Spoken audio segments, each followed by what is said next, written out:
What's up everyone, my name is Mikkel and today I'm going to give you 5 tips to take your self-portraits to the next level. Let's go!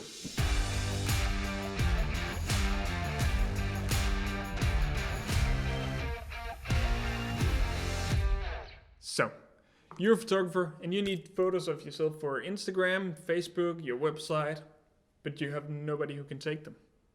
What do? You take them yourself. Before we start, I will tell you to use a tripod. Doesn't have to be anything fancy.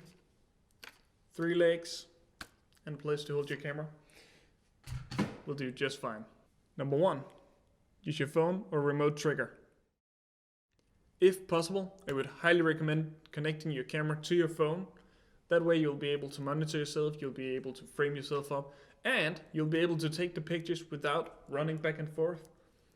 If you can't connect your phone, maybe you can connect a remote trigger. That way you'll still not have to run back and forth constantly, which will just save time.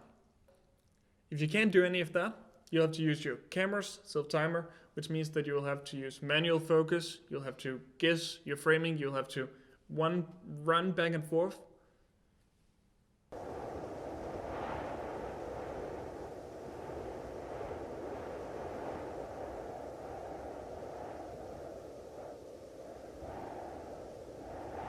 You can do that. It's just going to take you way longer. Tip number 2, use lights.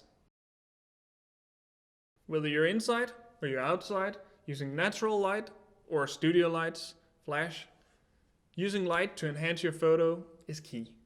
If you're outside in hot sunlight, try to find some shadows or maybe use the sun as a rim light in order to not get the sun directly in your face, getting those ugly hard shadows and those squinting eyes. Or you can try to find a place with some interesting shadows that you could use. That could work. If you're inside using natural light, you should get as close to the light source as possible in order to get the most soft, flattering shadows. If you're using studio lights, you'll have a lot of control of how to make yourself look. Usually I would go with the 45 degrees to the side, just above the head. Or right in the middle, just above the head. Straight behind me as a rim light, or maybe to the side. No matter what light you're using, try to experiment, see what you like. It's going to take some time. Number 3, depth of field. Bokeh is king. We have all heard it, and to a certain degree it is. By choosing how much or how little to keep in focus, you control how the viewer sees the image. The more out of focus your background can be, the more you'll pop out of the photo, which in a studio, where the background is just a flat color, doesn't really mean anything. However, if you're anywhere else, if you're outside or you're inside, and you're making that background out of focus, you'll make yourself pop. If it's possible, try to get something in front of the frame as well, in order to frame your subject even more. If you're outside, that could mean using leaves, trees, bushes, railings, whatever. And the same inside, you could use plants, you could use glasses, you could be using foam. Again, try to experiment, see what you like, try different things. That's how we learn. Number 4, use motion. Anytime you see motion in a photo, it feels more alive. By motion, I don't necessarily mean motion blur. You can still show the idea of motion without it. You can try walking from one side of the frame to the other while taking the pictures. You could also jump over something. You could try to throw something in the air. There's a million ways to show motion in a photo.